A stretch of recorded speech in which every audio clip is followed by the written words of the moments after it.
बिस्मिल्लाहिर्रहमानिर्रहीम, अस्सलाम वालेकुम। आप देख रहे हैं programme news today with Tanzeela Mazhar. Programme में आपको खुश आमदीद कहते हैं। पाकिस्तान में नए चीफ ऑफ आर्मी स्टाफ की तकर्री के बाद क्या पाकिस्तान की सियासत में जो भौचाल है वो थम जाएगा? ये एक ऐसा सवाल है जिसकी तरफ सबकी नज़रें लगी हुई हैं। जवाब कहाँ से मिलेगा? क्या इमरान खान साहब वापस सियासी मैदान की तरफ आएंगे या उनकी नज़रें अभी भी पिंडी पर हैं? आज हमने देखा राना सनाउल्लाह साहब ने कहा कि इमरान खान साहब को इंतखाबात की तारीख अगर इस्टेब्लिशमेंट से चाहिए तो वहाँ से उनको ऐसी कोई तारीख नहीं मिलेगी, ऐसी कोई मदद नहीं मिलेगी। क्या वाकई इमरान खान साहब इस्टेब्लिशमेंट से बात किए बगैर अपने सियासी डेडलॉक से निकल नहीं सकते? ये एक बड़ी अहम बात है क्योंकि हमने देखा कि chief of army staff general Qamar Javed Bajwa जो कि आउट गोइंग चीफ हैं, उन्होंने अपने अलविदाई खिताब में ये वाज़े तौर पर कहा कि इदारे ने बहुत सोच समझ कर ये फ़ैसला किया है कि हम सियासत में अब कोई मुदाखलत नहीं करेंगे। ये लेगेसी आने वाले chief of army staff Syed Asim Munir भी इसको कंटिन्यू करेंगे, लेकिन इमरान खान साहब बज़िद हैं कि इस्टेब्लिशमेंट उनसे बात करे क्योंकि वो अपनी सियासत को एक ऐसी बंद गली की तरफ लेकर जा चुके हैं जहाँ से वापसी के लिए उनको कोई फेस सेविंग चाहिए। बहुत सारे लोगों का ख्याल है कि वो इलेक्शन की तारीख मांग तो रहे हैं, लेकिन हुकूमत ये फैसला कर चुकी है कि इंतखाबात अपने वक्त पर होंगे। फिर इमरान खान साहब कल जलसा करेंगे, धरना करेंगे। उन्होंने पूरे पाकिस्तान से पाकिस्तान तहरीक इंसाफ के कारकुनों को रावलपिंडी आने की कॉल दी है। फिर इंतज़ामिया के साथ हम देख रहे हैं कि बहुत आँख मचोली है। बुनियादी तौर पर तो हुकूमत को उनको इजाज़त देनी चाहिए क्योंकि उनका आईनी हक है कि वो एक पीसफुल प्रोटेस्ट करना चाहते हैं, पुरअमन एहतजाज करना चाहते हैं। लेकिन साथ साथ जो ज़्यादा अलार्मिंग बात है वो इमरान खान साहब की जान को ख़तरे के हवाले से जो इंटेलिजेंस रिपोर्ट्स हैं वो सामने आई हैं। इमरान खान साहब ख़ुद भी अपने ऊपर दूसरे हमले की बात कह चुके हैं, उनको ख़ुद भी खदशा है। वो कहते हैं मेरे पास मालूमात हैं कि मेरे ऊपर दोबारा से हमला हो सकता है।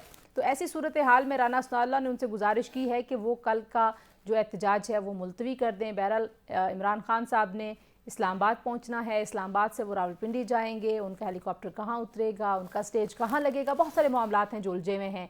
लेकिन ज़्यादा बड़ा मसला पाकिस्तान की सियासत का है, सियासी इस्तेहकाम का है, जो इस सारे मामले में उलझा हुआ है। क्या इमरान खान साहब के साथ हुकूमत को बात करनी चाहिए? कौन है जो इमरान खान साहब को वापस किसी मिसाक की तरफ ला सकता है, किसी सियासी डायलॉग की तरफ ला सकता है? उनकी जमात के अंदर क्या ऐसे लोग हैं जो इमरान खान साहब को ये बावर करवाएं कि अगर आपने सियासत करनी है, पाकिस्तान में पार्लिमानी जमहूरी सियासत है, तो आपको सियासी जमातों के साथ बात करनी चाहिए? वो सवालात हैं जो हम आज के प्रोग्राम में रखेंगे। खान साहब बार बार इस बात का भी खदशा जाहिर कर चुके हैं कि उनको नाअहल किया जा सकता है। तोशा खाना का केस एक तलवार है जो उनके ऊपर लटक रही है। फॉरेन फंडिंग केस में जो जहाँ तक मामला पहुँचा था अकबर एस बाबर की दरख्वास्त के बाद, उसके बाद भी फॉरेन फंडिंग का इंकशाफ हुआ है जो पाकिस्तान तहरीक इंसाफ लेती रही है बाहर से, और उनके अहम रहनुमा जाकर बैरून मुल्क वो फंड्स इकट्ठे करते रहे हैं। उसकी तहकीकात का भी आगाज़ हो गया है। तो खान साहब के लिए जो लीगल एक बैटल है वहाँ पे भी काफ़ी टाइट नेक आप कह लें कि बनी हुई है। और ख़ान साहब ये भी कहते हैं कि अगर मुझे नाअहल किया गया, अगर मुझे इस सियासी मैदान से निकाला गया, मुझे आइंदा इंतखाबात से बाहर रखा गया, तो इसकी जो ज़िम्मेदारी है वो मौजूदा हुकूमत के साथ साथ वो आने वाली इस्टेब्लिशमेंट के ऊपर भी डालते रहे। तो एक तरह से ये भी एक उन्होंने मुतनाज़े बनाया हुआ है सारे मामले को। तो अब इन सारे मामलात से आगे का रास्ता क्या है? पाकिस्तान में जमहूरियत के लिए एक नया बाप समझा जाए। फ़ौज कह रही है कि हम सियासत से बाहर रहेंगे, तो सियासी जमातों को इस मौके से कैसे फ़ायदा उठाना चाहिए? एक नए मिसाक के जमहूरियत की अगर पाकिस्तान को ज़रूरत है तो क्या खान साहब के शरीक हुए बगैर ये मामला आगे बढ़ सकता है? ये सवालात पहले हिस्से में हम रखेंगे जी। हमारे साथ मौजूद होंगे पाकिस्तान के बहुत मारूफ कानूनदान हैं, मामले खुसूसी हैं वज़ीर आज़म शहबाज शरीफ साहब के, इरफान कादर साहब साबिक़ अटॉर्नी जनरल भी हैं, और दूसरे हिस्से में हमारे साथ मौजूद होंगे अहमद बिलाल महबूब साहब जो कि पिलडाट के सरबराह हैं, पाकिस्तान में पार्लिमानी जमहूरियत के इर्तिका के ऊपर बड़ी गहरी निगाह रखते हैं, इलेक्शन के मामलात के ऊपर भी गहरी निगाह रखते हैं। और प्रोग्राम के आखिर में हम बात करेंगे आज पाकिस्तान में और पूरी दुनिया में ख़वातीन और लड़कियों के ख़िलाफ़ तशद्दुद जो होता है उसके ऊपर आलमी दिन मनाया जा रहा है। पाकिस्तान को क्या कुछ करने की ज़रूरत है और दुनिया जो बार बार इस बात को उठाती है उसके लिए पाकिस्तान ने क्या लब्बैक कहना है? तो ये मामला प्रोग्राम के आखिरी हिस्से में आपके सामने कुछ चंद गुजारिशात की सूरत में रखेंगे जी। बहुत शुक्रिया इरफान कादर साहब, आपने हमें वक्त दिया जी। सबसे पहले तो मैं आपसे यही जानना चाहती हूँ कि इमरान खान साहब को वापस सियासी डायलॉग की तरफ कौन ला सकता है? जी देखें, हमने कोशिश क्या करनी है, वो तो उनको खुद चाहिए कि वो जो एक आईनी रास्ता है वो आईनी रास्ता लें। बिकॉज पार्लियामान की एक मुद्दत है, और वो मुद्दत जो है वो जब खत्म होगी उसके बाद इलेक्शंस होंगे।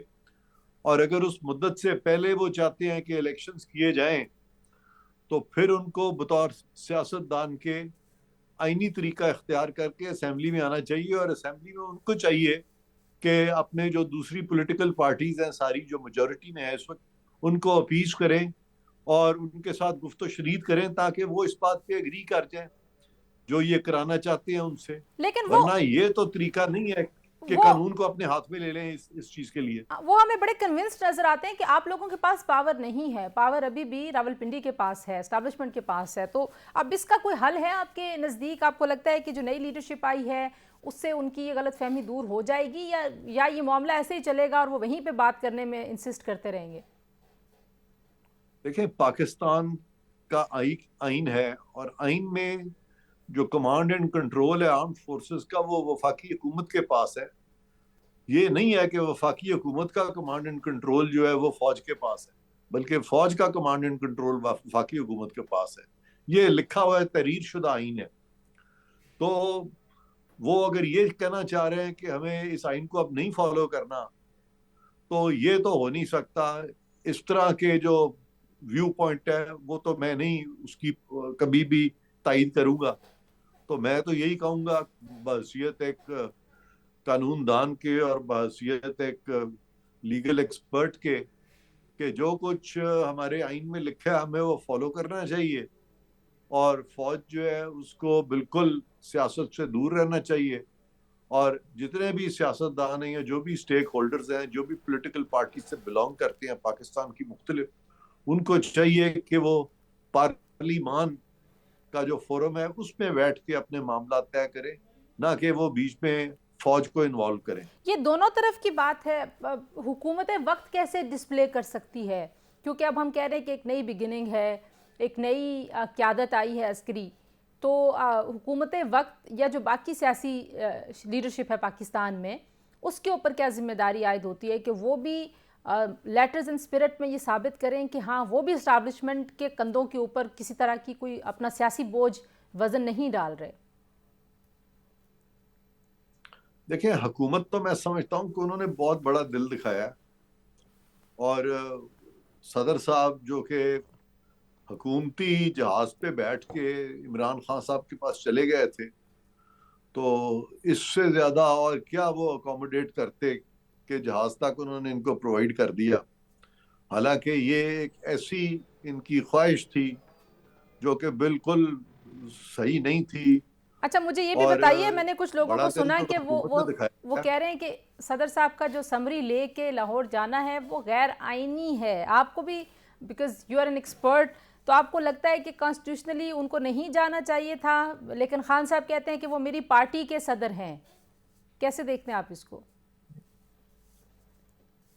बात यह है कि गैर आईनी तो उसमें कोई शक ही नहीं है, लेकिन मैं ये कहूंगा कि इस वक्त अगर हम कहें कि उन्होंने वायलेशन की है कॉन्स्टिट्यूशन की, तो हम इतना सख्त लफ्ज फिलहाल नहीं कहते, क्योंकि आप भी यही चाहती हैं कि हुकूमत जो है वो भी इनके बारे में कोई थोड़ा नरम रवैया रखे ताकि ये पार्लियामान में आए।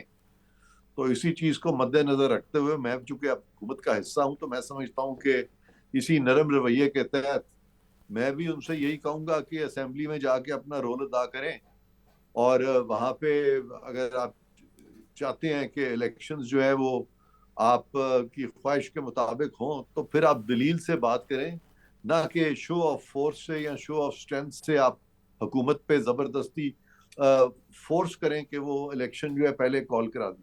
इंतज़ामिया के पास जो इख्तियारात हैं वो इस्तेमाल करे, इंतज़ामात करे। हुकूमत किसी को भी प्रोटेस्ट करने से या गैदरिंग से रोक तो नहीं सकती, ये क्योंकि आईनी हक है। अदालत भी बार बार ये कहती है, आप भी कहते हैं कि ये आईनी हक है कि वो करें एहतजाज। तो एहतजाज करने से क्यों रोकते हैं? नहीं, मैंने तो कभी नहीं कहा कि ये आईनी हक है। किसका आईनी हक है कि वो इतने हजार बंदे इकट्ठे करके वहां डे टू डे लाइफ जो है लोगों की उसको डिसरप्ट कर दें? बिल्कुल आईनी हक नहीं है इसका। जी हाँ, आईनी हक नहीं है आप कह रहे हैं किसी भी सियासी जमात का? ये आईनी हक नहीं है। आईनी हक है पीसफुल प्रोटेस्ट का। ये तो आईनी हक नहीं है हजारों लोगों को वहां इकट्ठा कर दें। हजारों लोगों को इकट्ठा क्यों कर रहे हैं? जरूरत क्या है उसकी? नहीं क्योंकि डे टू डे लाइफ जो है उन सिटीज की ये डिसरप्ट करेंगे, इतने सारे लोग इकट्ठे करके। क्यों इकट्ठा कर रहे हैं, वजह तो बताएं। और वो वजह यही है कि इन्होंने अब तक जो गैर आईनी इकदाम किए हैं उनको वो मजीद उसमें यानी अपना जो एक गैर आईनी डिमांड है उसको तकवीत देना चाहते हैं। अच्छा तो अच्छा, मैं मुझे ये भी समझता हूँ कि बताइए कि हुकूमत इस तरह की चीज की इजाजत नहीं दे सकती। अगर हुकूमत बार बार ये कह रही है कि दहशतगर्दी का खदशा है, और इमरान खान साहब खुद भी कह चुके हैं कि मेरे ऊपर दोबारा हमला हो सकता है, और उनको पंजाब की इंटेलिजेंस भी यही रिपोर्ट्स दे रही है, जो बाकी हमारी एजेंसीज हैं वो भी यही बता रही हैं कि आपके लिए ख़तरे की एक हो सकती है सूरत हाल। तो ऐसी सूरत में किसकी जिम्मेदारी बनती है कि वो सिक्योरिटी फराहम करे? मैं लीगल और टेक्निकल पॉइंट ऑफ व्यू से पूछ रही हूँ कि ज़ाहिर है रियासत की जिम्मेदारी है ना हर शहरी को तहफ़्फ़ुज़ देना। देखें, रियासत की ये जिम्मेदारी है ना कि अगर कोई थ्रेट है किसी को तो उसको बता दे। लेकिन अगर वो तैयार हो गया खुदकुशी करने पे कि नहीं मैं तो बावजूद इस थ्रेट के मैंने तो आना है, तो फिर वो रियासत उसमें क्या करेगी? कोई छोटा किसी बच्चे को तो नहीं कह रहे ना। ये तो एक जी शऊर शख्स जो एक्सपेक्टेड है, जो कि एक पाकिस्तान के आला तरीन मसनद पे बैठे हैं, आला तरीन ओहदा उनके पास था। अगर उनको ये कहा जा रहा है कि आपको थ्रेट भी है और वो इस पर भी अमल नहीं कर रहे हैं, और वो जो अपने गैर आईनी और गैर कानूनी उनके जो मोटिव्स हैं या अब तक जो कुछ उन्होंने उसकी यानी फर्दरेंस में किया है, तो उस पे अगर वो फिर भी बजिद रहेंगे तो हुकूमत जो है उसको फिर अपनी रिट को तो बरूए कार लाना होगा ना। जी बिल्कुल ठीक है। इरफान साहब जरा इजाज़त दीजिएगा, एक ब्रेक लेते हैं जी, ब्रेक के बाद वापस आएंगे। इरफान कादिर साहब हमारे साथ मौजूद हैं, गुफ्तगू को यहीं से जोड़ेंगे।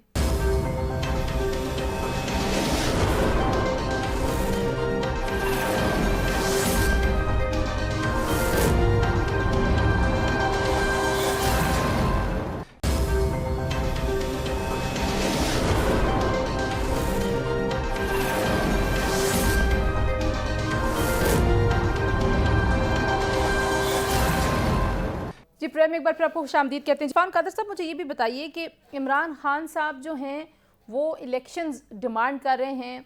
आज फिर एक बार अनस नल्ला ने कहा कि वो रावलपिंडी से इलेक्शंस जो हैं वो डिमांड कर रहे हैं।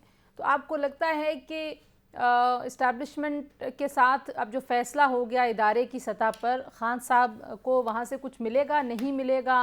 इलेक्शंस के लिए कोई बातचीत अगर उन्होंने करनी है तो उनको क्या सजेस्ट करते हैं आप लोग? हुकूमत कोई कोशिश करेगी कि उनके साथ कोई राब्ता भी करें, या सिर्फ प्रेस कॉन्फ्रेंसेस करके आप लोग ऐलान करेंगे कि आप वापस आ जाएं पार्लियामेंट की तरफ? मैं समझता हूँ हुकूमत का कोई इनसे राब्ता करना नहीं बनता। हुकूमत को तो दो टोक अल्फाज में इनको कहना चाहिए कि ये जो कुछ भी आप कर रहे हैं गैर आईनी चीज कर रहे हैं, गैर मंतकी कर रहे हैं, गैर फितरी कर रहे हैं, खुदारा ये मत करें। इससे ज्यादा हुकूमत इनको क्या कह सकती है? हुकूमत इनको इससे ज्यादा यानी आप समझती हैं कि इनकी पजीराई करे कि वाह वाह आप कमाल कर रहे हैं, और या उनके पीछे जाके तो उनकी वो जो कहते हैं कि मिन्नतें शुरू कर दें, उनके आगे हाथ जोड़ दें कि खुदा के वास्ते ये ना करें। ये हुकूमतों का काम तो नहीं है ना इस तरह करना। सही। अच्छा, मुझे एक खान साहब जो बार बार बात करते रहे और दोबारा से उन्होंने पिछले कुछ अरसे में बात की कि कोई ऐसा आर्मी चीफ लाया जा सकता है जो मुझे नाअहल कर दे, अपनी नाअहली का उनको डर अभी भी है। और क्योंकि जो तोशाखाना वाला मामला है वो अब नैब के पास चला गया है, आप इन मामलात को बहुत करीब से देख रहे होंगे। क्या ऐसा खान साहब कर सकते हैं कि उनके ख़िलाफ़ कोई कानूनी कार्रवाई करेंगे जो कि वो एक कानून के दायरे में होगी? और मैं जायज़ और नाजायज़ की बात नहीं करती, ज़ाहिर कानून के दायरे में होगी तो जायज़ होगी, लेकिन उसका ब्लेम वो फिर इस्टेब्लिशमेंट के ऊपर अगर डालेंगे तो आपको लगता है कि ये एक प्रेशर टैक्टिस है, इसके दबाव में आप लोग आ सकते हैं? देखें, बिल्कुल इसके दबाव में कोई नहीं आएगा। ये मकाफात अमल है कि जब आपकी हुकूमत थी आपने कोशिश की कि अपने जो सियासी हरीफ हैं उनको बुरी तरह से केसेस बना के पछाड़ दिया जाए, और कोशिश की कि जो इलेक्शंस हों आइंदा उनमें जो तमाम सियासी हरीफ हैं वो जेलों में पहुंच जाएं और आपको वॉक ओवर मिल जाए। तो अगर आप ये सोचेंगे कि आपको वॉक ओवर मिल जाए और ताबद आपकी हुकूमत रहे, तो फिर कुदरत का भी कोई कानून है। इस तरह की अगर आपकी नीयत हो तो फिर मैं समझता हूँ कि जिसको मैं मकाफात अमल कहता हूँ कि फिर हो सकता है कि आने वाले दिनों में ये जो आपने उनके लिए सोचा था, शायद उसी भंवर में आप खुद फंस जाएं और कुदरत जो है वो आप पे, यानी क्या कहना चाहिए कि उस वक्त वो कुदरत की जो एक विजडम है उसके तहत आप खुद ही इस सारी चीज में नाअहल भी हो जाएं और फिर आपको पाबंदे सलासल भी होना पड़े। तो ऐसी चीज सोचनी ही नहीं चाहिए ऐसा दूसरों के ऐसा लिए। कौन सा जो केस कि है खान साहब पे जिस पे आपको लगता है लीगल पॉइंट ऑफ व्यू से कि वो जेल जा सकते हैं? मैंने ये देखा है कि जब भी किसी ने कोशिश की है दूसरों को जेल भेजने के लिए, खुदा ने उनको जरूर जेल में डाला है। सर कोई केस भी तो होगा तो ना, ये आपको मेरा आपको तजर्बा भी आपको ये कहता है और तोशाखाना मेरा का केस बिलीफ भी ये लगता कहता है? आपको जो इलेक्शन कमीशन ने अभी सेशन को भेजा है वो भी बताइए कि वो जो सेशन में फौजदारी की अब वो शुरू हुई है कार्रवाई, वो आपके ख्याल में एक मसला हो सकता है जहां खान साहब जेल जा सकते हैं? है।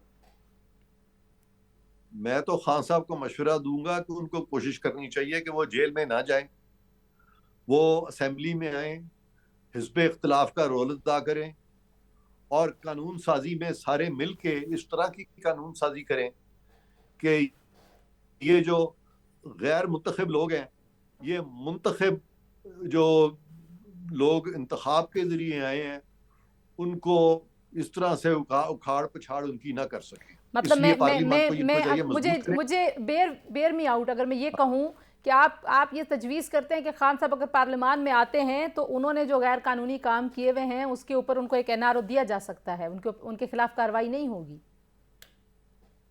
देखें, ये एनआरओ की बात नहीं है। एनआरओ एक डेरोगेटरी टर्म है, बना दी है इन्होंने सियासतदानों ने। मैं तो आज भी समझता हूँ कि एनआरओ जो था वो एक अच्छी चीज थी।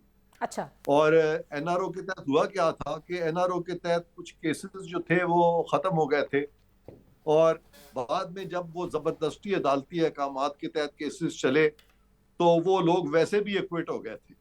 तो ये एक एक्सरसाइज इन फ्यूटिलिटी थी। तो इसलिए मैं समझता हूं कि बिल्कुल एनआरओ जो है वो सबके लिए होना चाहिए और फिर मुल्क को आगे चलना चाहिए। ये आपस की जो मार धाड़ है जिसकी वजह से कि पार्लियामान कमजोर हो रही है, और मसलन जुडिशरी के ताबे पार्लियामान को किया हुआ है कितने सालों से, कि जो भी मामला हैं वो हर मामले में वो जुडिशरी जो है वो सामने आ जाती है। हालांकि जुडिशरी के जो जज साहिबान हैं, अगर उनको आप अपना post restoration of justice Iftikhar Chaudhry अगर उनका रोल देखें जी। तो उनका रोल भी बड़ा मनफी रहा है पाकिस्तान की कॉन्स्टिट्यूशनल लेकिन हिस्ट्री में। इरफान साहब वो बार बार तो कहते तो हैं, पार्लियामान को चाहिए, वो रिमार्क्स में ये तो कहते हैं ना पार्लियामान कि को आप वापस सुन पार्लियामेंट लें, में जाएं। पार्लियामान को चाहिए कि वो अदलिया की तश्कील नौ करे, ना कि अदलिया पार्लियामान को चेंज करती जाए। ये नहीं होना चाहिए। लेकिन अभी हमने फिर देखा ना कि गिवन गिवन कर दिया गया, जो सीनियरिटी की बुनियाद के ऊपर जो होनी चाहिए थी जजेस की अपॉइंटमेंट, वहाँ पे भी सियासी जमातें ही तो मसलियत का शिकार होती हैं, तो फिर जाहिर है ब्लेम तो सियासी जमातों को जाएगा ना। सियासी जमातें मजबूत मैं हो बिल्कुल जाएंगी। आपसे मुत्तफिक हूँ, आपसे बिल्कुल मुत्तफिक हूँ कि असूलों पे इस तरह से गिवन नहीं करना चाहिए, और जजेस की अपॉइंटमेंट जो है वो इस तरह से नहीं होनी चाहिए कि कुछ तुम्हारे बंदे आ जाएं और कुछ हमारे बंदे आ जाएं, बल्कि ऐसे लोग आने चाहिए जो कि किसी के बंदे न अल्लाह के बंदे हो। तो जब तक हम इस तरफ नहीं जाएंगे, जब तक हम ये कंसिडरेशंस नहीं करेंगे, और जब तक के ट्रांसपेरेंसी नहीं आएगी इन अपॉइंटमेंट्स में, तब तक मैं समझता हूँ कि मुल्क जो है वो अदम इस्तेहकाम का शिकार जो रहेगा। सही केसेस हैं हुकूमत के ख्याल में तोशाखाना जैसे, उनका उनका क्या मंतकी अंजाम होगा? क्योंकि इलेक्शन कमीशन जो है वो उसको फॉलो कर रहा है, तो थोड़ा सा जुरिस्डिक्शन का भी एक नुक्ता हुसैन किसी ने उठाया था मेरे सामने कि सेशन कोर्ट ज़ाहिर है इलेक्शन कमीशन की मातहत है, क्योंकि इलेक्शन कमीशन के पास हाई कोर्ट की जुरिस्डिक्शन होती है। तो आपको लगता है कि जो इलेक्शन कमीशन ने 3 साल की सज़ा तजवीज़ करके सेशन को भेजा है, कानूनी तौर पर बताइएगा कि वो कैसे आगे बढ़ेगा, कि सेशन उसकी तौसीक करेगा, इम्प्लीमेंट करवाएगा उस सज़ा को, और फिर खान साहब उसको हायर कोर्ट्स में जाके अपील उस पर ले सकते हैं? देखें, जो सही केसेस बनते हैं, मैं समझता हूँ कि हमारे जो मीडिया है उसको आना चाहिए आगे, हमारे जो बाकी लोग हैं पाकिस्तान के जो अवाम है उनको सामने आना चाहिए। और अगर उनकी तरफ से हमें ऐसे शवायद मौसूल होंगे, मैं नहीं चाहता कि हम खुद ही विच हंटिंग शुरू कर दें कि जी ये चूंकि हमारी हुकूमत के सियासी राइवल्स हैं, लिहाजा इनकी विश हंटिंग शुरू हो जाए। हम ये नहीं चाहते। लेकिन अगर तंजीला साहिबा आप हमें ठोस सबूतों के साथ इस तरह के करप्शन के मैटर्स बताएंगी, मीडिया के दूसरे अहम लोग बताएंगे, या पाकिस्तान के अवाम हमारे सामने ये चीजें लाएंगे, तो बिल्कुल अगर करप्शन इन्होंने की है तो फिर कोई रू रियायत किसी के साथ भी नहीं होगी। ना सिर्फ के वो ये जो हमारे जो मद्दे मुकाबले हैं उनके साथ कोई रू रियायत नहीं होगी, बल्कि जो हमारे अपने जो लोग हैं जिनका ताल्लुक हुकूमती पार्टी से है उनके साथ भी फिर रू रियायत नहीं होगी, क्योंकि कानून सबके लिए एक है। आखिर में मुझे बताइएगा इरफान कादर साहब के क्या हुकूमती बेंचेस में इसके ऊपर बात हो रही है कि इमरान खान साहब को नाअहल वो हो सकते हैं, मतलब लीगली टेक्निकली वो नाअहल हो सकते हैं, जो केसेस उनके खिलाफ चल रहे हैं, तो नाअहल नहीं किया जाना चाहिए या किया जाना चाहिए? खान साहब तो नाअहल होंगे, बिल्कुल होंगे। उसकी वजह यह है कि अदालती फैसले सामने रख लेना आप कि अगर मियां नवाज शरीफ को एक गलत पनामा केस में प्राइम मिनिस्टरशिप से हटा दिया गया, जिसका उन्वान ही इमरान खान नियाजी बनाम मियां नवाज शरीफ था, तो और वो अपने बेटे से तनख्वाह नहीं ले रहे थे और उस तरह की कोई बात मेन पिटीशन में भी नहीं थी, कुछ भी नहीं था, और उनको नाअहल कर दिया गया, और अब मरियम साहिबा तो एक्टिवेट हो चुकी हैं, तो उनके खिलाफ तो केस, झूठे केस बनाए गए थे मियां नवाज शरीफ के खिलाफ, वो तो डेफिनेटली खत्म होंगे। लेकिन इनके खिलाफ जो केसेस हैं, बहुत सारे मामला जो हैं वो बिल्कुल सच्चे हैं, और वो जब अदालत में जाएंगे तो अदालत के पास तो कोई रास्ता ही नहीं रहेगा मासूआ है कि इनको डिस्क्वालीफाई कर दें। तो जो खान साहब कहेंगे कि मैं तो पहले ही कह रहा था कि ऐसा आर्मी चीफ लगाएंगे कि मुझे नाअहल करा सके, फिर उसका क्या हल आप करेंगे उस बयानिए का? मैं समझता हूं कि आर्मी चीफ साहब का तो इन सारी चीजों से कोई ऐसा ताल्लुक ही नहीं है, उन्होंने तो केसेस नहीं बनाने। लेकिन ये बात ठीक है कि आर्मी चीफ जो है उनकी बहुत इज्जत है सारे मुल्क में, और खास तौर पे अफवाज पाकिस्तान में, और उन्होंने जब खान साहब को ये चीज बावर कराई थी बतौर DG ISI के कि आपके अपने घर में इस तरह के हमें रिपोर्ट्स आ रही हैं, तो उन्होंने मौका दिया था खान साहब को कि अपने घर को वो दुरुस्त कर लें, और खान साहब काश के उनकी बात मान लेते। और इससे ये भी पता चलता है कि मौजूदा जो आर्मी चीफ हैं वो कितने हाई इंटेग्रिटी के मालिक हैं। तो ये तो पाकिस्तान की खुशकिस्मती है कि एक ऐसा आर्मी चीफ आया है जो कि बहुत इंटेग्रिटी रखते हैं, और यकीनन उनकी तरफ से तो मैं नहीं समझता किसी किस्म की भी मदाखलत होगी इस सारे प्रोसेस में। अब बहुत शुक्रिया इरफान कादर साहब, आप कह रहे हैं कि खान साहब नाअहल तो होंगे ही, जो मामलात हैं कानूनी उनको सामने रखते हुए इरफान कादर साहब की ये राय है। मामले खुसूसी हैं वज़ीर आज़म के, और बहुत बड़ी बात कह रहे हैं कि इमरान खान साहब बिल आखिर नाअहल होंगे जब उनके साथ जुड़े हुए तमाम मामलात, उनके ऊपर जितने भी केसेस हैं वो अदालतों के सामने जाएंगे। तो इसके अलावा अदालतों के पास कोई रास्ता नहीं होगा। ब्रेक लेते हैं, ब्रेक से वापस आएंगे। हमारे साथ मौजूद होंगे अहमद बिलाल महबूब साहब, सरबराह पिलडाट, उनसे बात करेंगे ब्रेक के बाद।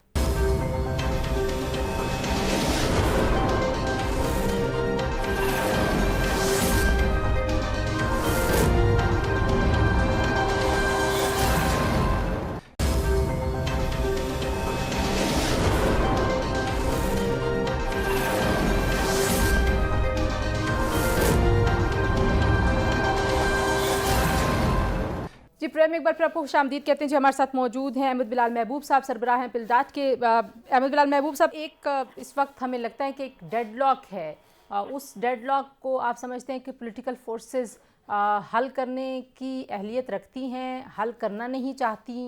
इमरान खान साहब को आज एक बार फिर राना सनाउल्लाह साहब ने कहा कि उनको पार्लियामेंट की तरफ वापस आना चाहिए, और फिर अब इमरान खान साहब अपनी जो पूरी सियासत है वो सड़कों पे रखने में ज़्यादा इंटरेस्टेड नज़र आते हैं। तो आप इसको कैसे देखते हैं, किस तरफ जाएगा ये मामला? जी बहुत शुक्रिया। देखिए, ये असल जो जमहूरी माशरे होते हैं, जहाँ पे जमहूरी सिस्टम चल रहे होते हैं, वहाँ पे तो आपको एक दूसरे को ट्रेटर और उसके साथ कुट्टी और उसके साथ मुनाफे किस किस्म के अल्फाज तो इस्तेमाल नहीं करते। आप उनसे इख्तलाफ तो रखते हैं और आप उनसे उनके खिलाफ कैंपेन करते हैं, लेकिन वो नज़रियात का इख्तलाफ होता है, आपकी अप्रोच का इख्तलाफ होता है, लेकिन उनसे गुफ्तगू करना हमेशा मुमकिन होता है जमहूरी निज़ाम के अंदर। मसलन जर्मनी में जो बहुत मुतहारिब किस्म की सियासी पार्टियां हैं, क्रिश्चियन डेमोक्रेटिक यूनियन और सोशल डेमोक्रेट्स, वो भी इकट्ठे मिलके उन्होंने कोलिशन गवर्नमेंट्स भी चलाई हैं। तो ये मुमकिन होता है, लेकिन हमारे यहाँ गुफ्तगू ना करना, ये इमरान खान साहब की अप्रोच मैं समझता हूँ बिल्कुल गलत है। उनको ये फायदा तो किसी हद तक इस चीज ने पहुंचाया है, इस कन्फ्रंटेशन ने, लेकिन लॉन्ग टर्म में उनको इसका फायदा नहीं होगा, नुकसान हो सकता है और मुल्क को सीधे नुकसान होगा। तो इस वक्त उनको, मेरा भी यही ख्याल है कि उनको इस मौके पे, जबकि वो एक बड़ा इरिटेट जो दरमियान में था वो चीफ ऑफ आर्मी स्टाफ की तकर्री का था, वो ना गुजर गया है। तो अब इलेक्शन से मुतल्लिक जो मामलात हैं उसमें 2-3 उनके जो तैयारी के लिए जरूरी चीजें हैं वो पार्लियामेंट में ही हो सकती है। अच्छा, मसल ये कि ये तो एक केयरटेकर गवर्नमेंट बनाएंगे ना, जी जी, तो केयरटेकर गवर्नमेंट बनाने के लिए उनका मशवरा तो उसी सूरत में हो सकता है जब वो पार्लियामेंट के अंदर हो, असेंबली, कौमी असेंबली के अंदर हो। तो इसलिए मेरा ख्याल है कि उनका असेंबली के अंदर आना, अगर उन्होंने इस मुल्क में जमहूरी सियासत के थ्रू काम करना है तो वो तो बहुत जरूरी है। लेकिन बिलाल साहब, हमें ये भी लगता है कि इमरान खान साहब जो हैं वो इस्टेब्लिशमेंट के साथ बात करने में बहुत ज़्यादा इंटरेस्टेड हैं। इसकी वजह आपके ख्याल में क्या है? एक तरफ वो उस इस्टेब्लिशमेंट के किरदार के ऊपर बात भी कर रहे हैं, क्योंकि हम पहली बार देख रहे हैं कि एक पब्लिक डिस्कोर्स का हिस्सा बन गई एक चीज़ के इदारा बार बार कहने पर मजबूर है कि हम सियासत से दूर रहना चाहते हैं। तो आप समझते हैं कि इस वक्त खान साहब को क्या करना चाहिए? बाकी सियासी जमातों को भी क्या तजवीज़ देते हैं कि इस मौके से कैसे फ़ायदा उठा सकती है पाकिस्तान की जमहूरियत और जमहूरी कुव्वतें? खान साहब अगर इस्टेब्लिशमेंट से बात करने में ज़्यादा इंटरेस्टेड है तो वो तो बात समझ में आती है। उनका मुशाहिदा ये है जब से वो सियासत में आए हैं, और अभी 3-3.5 साल का जो उनका अपना ज़ाती तजुर्बा है, वे जानते हैं कि पाकिस्तान के अंदर सबसे ताकतवर उनसर जो सियासी फैसले करने का है वो भी इस्टेब्लिशमेंट ही है। वो फैसला करती है, वो अगर आपके साथ है, उसके साथ आपकी अंडरस्टैंडिंग हो जाती है तो फिर चीज़ें ठीक चलती हैं। और बाकी जो लोग हैं वो तो बिल्कुल एक सेकेंडरी या टर्शरी लेवल की अहमियत रखते हैं। असल अहमियत जो है वो इस्टेब्लिशमेंट की, ये उनका तजुर्बा उन्हें बताता है। और अब अगर चीज़ें बदल गई हैं तो उन्हें इसका यकीन नहीं आ रहा, और उसमें भी पाकिस्तान की काफी तादाद को अभी तक यकीन नहीं आ रहा। वो देखना चाहते हैं वक्त गुजरने के साथ। तो आपको लगता है बिलाल साहब, जो अहलियत है हमारी पॉलिटिकल फोर्सेस की, मैं अहलियत का लफ्ज़ इस्तेमाल करूं, या आपको लगता है कि पावरलेस होने की वजह से उस तरह से परफॉर्म नहीं कर पाए कि एक इदारे को ख़ारजा पॉलिसी तो चलें कुछ किसी हद तक समझ आती है क्योंकि हम एक सिक्योरिटी स्टेट रहे हैं, लेकिन बाकी उमूर में भी हमने इंक्रोचमेंट देखी कि आपके गवर्नेंस के मसाइल हों, आपके स्टेट टू स्टेट रिलेशनशिप्स में जो डेडलॉक्स हैं, फिर इकॉनमी के इश्यूज़ हैं, वहाँ पर भी इदारे ने बहुत ओवरस्टेपिंग की इन मामलात में। तो अब क्या पॉलिटिकल फोर्सेस अपनी अहलियत के बुनियाद पे उनको वापस भेज सकती हैं कि परफॉर्म करें, या उन कैसे ये मतलब ये लाइन कैसे खींची जा सकती है? देखें, ये तो अगर आप शर्त लगा देंगी अहलियत की, और अहलियत डिसाइड करने का जो इख्तियार है वो भी अपने पास रखेंगे, तो ये तो कभी भी नहीं होगा। आप हमेशा ये कहेंगे कि आपके अंदर अभी अहलियत पैदा नहीं हुई। सही। आप स्विमिंग सीखना चाहते हैं, बगैर स्विमिंग पूल में गए और उसके अंदर कोशिश किए हुए, तो सियासी जमातों को अगर आप मौका देंगे तो उन्होंने बारहा ये साबित किया है। हमारे सामने की बात है, 1973 का कॉन्स्टिट्यूशन क्या फौज की मदद से बना था? वो प्योरली एक सिविलियन अंडरटेकिंग थी। मेरे ख्याल में हमारी सिविलियन जिंदगी के अंदर, जमहूरी जिंदगी के अंदर, या सिविलियन जिंदगी, या पाकिस्तान की टोटल जिंदगी के अंदर जो बड़े बड़े संग मील है, उनमें से एक बड़ा संग मील 1973 का कॉन्स्टिट्यूशन है। अगर मुझे क्विकली बता दें बिलाल साहब, कि आपको लगता है कि we are entering into a new era? आपको लगता है कि हमें वाकई एक नए मिसाक जमहूरियत के लिए राह आपको हमवार होती हुई दिखाई देती है, या ये टर्बुलेंस रहेगी जब तक इलेक्शंस नहीं होते? देखिए, मिसाक जमहूरियत की मंजिल तो मुझे करीब भी नजर आती, क्योंकि मिसाक जमहूरियत तो अब उसमें पीटीआई शरीक होगी ना, तो पीटीआई तो अभी उस मंजिल से काफी दूर है।